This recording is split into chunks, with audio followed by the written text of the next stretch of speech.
Hello everyone, Kangster here for Lightspeed Saber League, world's fastest light-based fencing, and the original lightsaber fencing, by the way.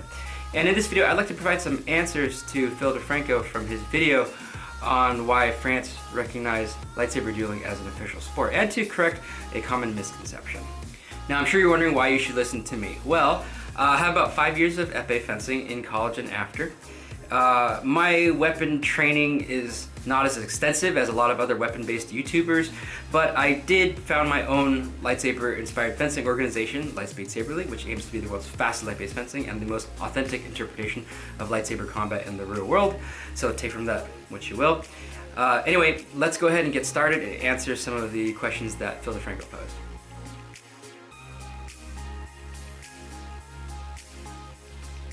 Oh, this isn't a real sport. It's just some made-up nonsense. Yeah, and you know what? All sports are made-up nonsense, all right? I don't know if you've seen the Olympics, but it's all made-up nonsense. A guy pushes a ball off of his shoulder, and they give him a gold medal. What is that, huh? Obviously, Trevor Noah's primary purpose is humor, but he is partially right. All sports are an abstraction, but the question is, an abstraction of what and to what degree? So let's take his example of shot put. According to Wikipedia, the term shot refers to the Middle-Age tradition of throwing cannonballs, which itself had evolved from rock throwing contests in ancient Greece. Rock throwing itself is probably the most ancient form of ranged warfare, so this just goes to show lots of sports, including fencing, have a martial or a military origin. Even something as abstract as pole vaulting used to have a practical usage, and you don't have to take my word on that, just ask your favorite Last Jedi.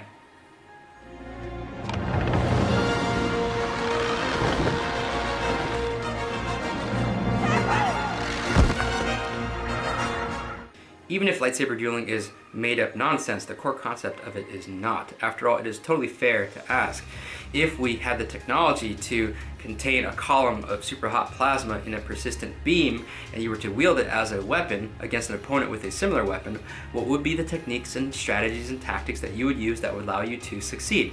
So in many ways, lightsaber dueling as a sport is just an abstraction of a martial or military origin that just hasn't been invented yet.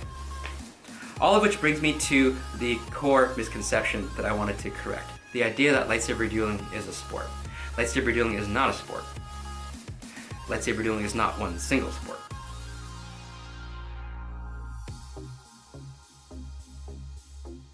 Everywhere you go in the world, you will find a plethora of organizations with their own brand of lightsaber dueling, each one interpreting the lightsaber for real-world practice.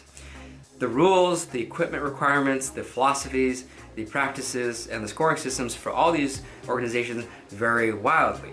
Some groups just use the lightsaber as a stand-in for a traditional sword, and they don't really fight much differently than if it was just a traditional sword. Some organizations go full cinematic and have prescribed movements and semi-choreographed combat so that it can better replicate what they see on the screen. And some organizations, and I consider ours a pioneer in this category, are actually trying to develop real combat and fencing techniques that would work for a true, real-life lightsaber.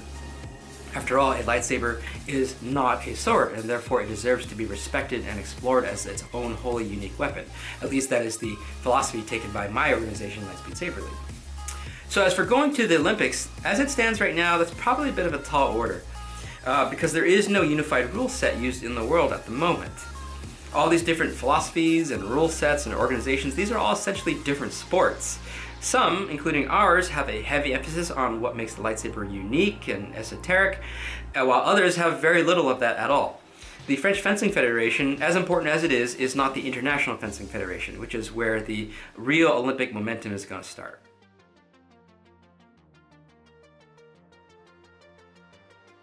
Even though the FFE's adopted format is termed lightsaber fencing, it actually doesn't have a lot in common with traditional fencing.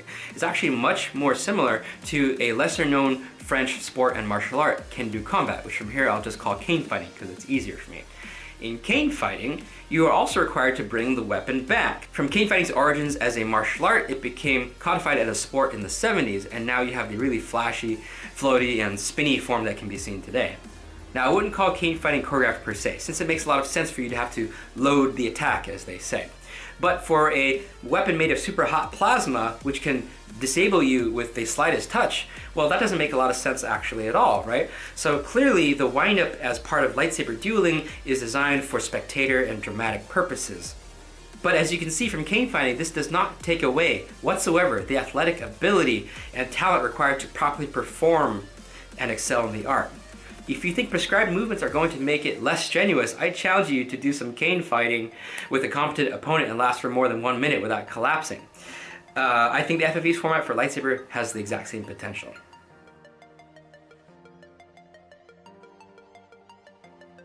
I'm personally really shocked at the FFE's move. I never dreamed that in a million years that a fencing organization would take on Lightsaber, and I've been thinking about lightsaber fencing for over 10 years.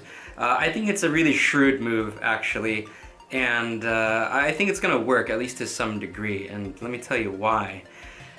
Because it's not just about the activity, it's also about the community. It's also about having something that resonates with you. I didn't really get into fitness and strength training or anything like that until I was in my late 20s, actually. I was sort of permanently turned off to it from my childhood. I'm 5'3", I was even smaller as a kid, and in grade school I only had team sports, and that meant I had to play with people who bullied me. So it wasn't exactly conducive to getting into sports. I didn't really start to get fit and really get into sports until I discovered things that resonated with me. Things like CrossFit and rock climbing and fencing, of course. Beyond that though, it's not just what resonates with you, it's also the community that you're going to be a part of, right? So if you sign up for an activity, you sign up because of that activity, right? But why do you stay? You stay because of the people that you become a part of. You stay because of the friends and the community that you gain. So I say that the more ways there are to be fit, then the better, because people should have more options, more ways to get out there and find something that resonates with them and makes them feel motivated and want to get fit and to want to get healthy.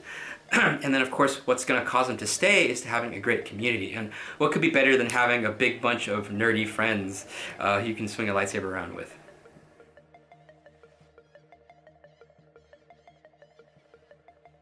So, like I said, the FFE's version of lightsaber dueling is not very much like traditional fencing. It has a lot more in common with Kendo combat. And also, like we've established, just because the movements are choreographed or semi-choreographed does not mean that it is any less athletic or difficult. However, this does mean that it will reduce the martial character of the combat, which will be much better retained in traditional fencing. And therefore, when you're watching the two, you're going to see the differences very, very plainly.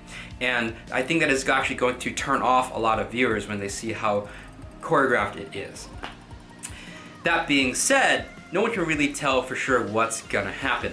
Modern fencing has had a visibility problem for some time now. If you watch the Olympic Games, you'll notice that there is a very distinct lighting and background setup designed to make the blades in action as visible as possible. And yet, the blades are often still really hard to see. That, combined with arcane rules of right-of-way, and that makes for a sport that is often incomprehensible to the average viewer. What the FFE's version of lightsaber dueling has going for it is it has much thicker blades that are easier to see naturally, and then they're also lit up, which makes them even easier to see.